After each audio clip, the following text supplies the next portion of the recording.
Hello la famille, j'espère que vous allez bien. Ici l'homme c'est Signature. Si tu es ici pour la première fois, n'hésitez pas à t'abonner sur la chaîne. On se fera du bien, comme j'ai toujours l'habitude de vous le rappeler que nous résidons ici à Washington, Seattle. Nous on essaie seulement d'être joyeux, sinon on a beaucoup de problèmes. Mon frère, d'ici tous tes problèmes, tu ne vas pas t'en sortir.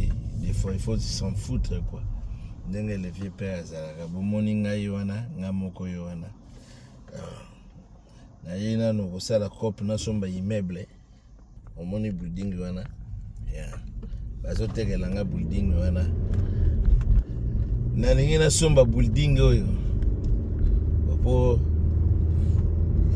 natelema nalakisa bino building yango balingi batekela ngai soki eza ndenge nene bomoni building wana bon building wana wana nazopusa na pembeni nango bomoni mutu moko ayelinga commission lelo abi na nga vie pe bon bazoteka building moko na downtown Seattle photo kende kotala nga pe nayeka na kimutu makasi po bato nyonso bakomi kotonga bapalais fallait atongi palais bon nga sio na bibo lokola fallait atongi palais nga ifo nasomba building comprendre vona somba immeuble na États-Unis na leke mbala moko po na bakongo wana so lobi bana kotonga ba building wana donc ba oyebika gouvernement na biso malamu na somba mbongo nazala mbongo na bande ko bomba na somba avion yango nazo somba building donc tozo kende ko sala ba papier bo mona bino mo ba papier ndenge nini kesana tanga na ebisa bino nazali awa Keba. Bon, la famille. Nga wana nazokende kota building na ngai nalingi nakoma bazoteka ngo mpe moins cher building wana ngo baoteka ngo moins cher balobi na nga donc soki il faut napesa babi na ngai il faut napesa avance bazosenga ngai ya 7 millions. Bon, ngai na mbongo na bane ko bomba pona somba avion nakomaki déjà na 10 millions. Donc nazobimisa lelo 7 millions de dollars na pesa avance comme ça nazwa crédit building ekoma ya ngai. Donc congolais nyonso oyo aza na pe mwana cha ba congolais za te boso che ba congolais ona yo koya pamba. Ezalaka na ocha bato bakosala na building oyo ezala bata misala donc fo bamindele na mindele nga kuna ndenge te nayebana donc mbongo nyonso nazobimisa mbongo tu yango nakomoni building wana yango wana donc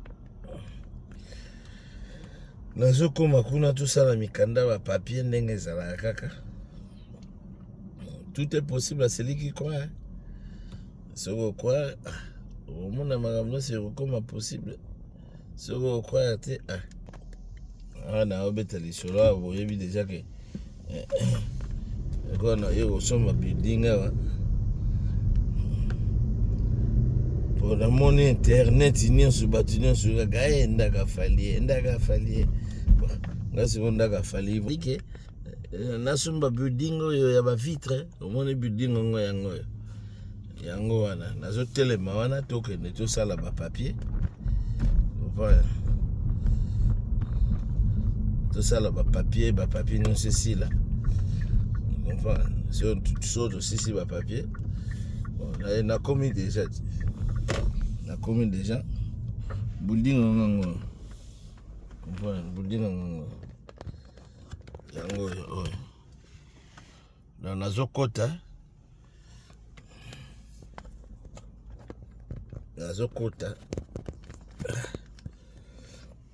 na signé ba mikanda comprendre so na sisi o signé ba mikanda na olakisa bino ba mikanda na o signé tout là napesa avance na so ba ondima avance bon na bige mungo bamindele musuba omona nedi me magamba solo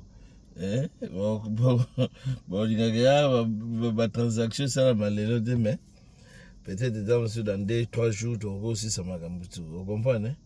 Bon, à suivre, na continue na parler na ngai. Na building na zo somba. Et l'homme s'est signé. Tu as une maison à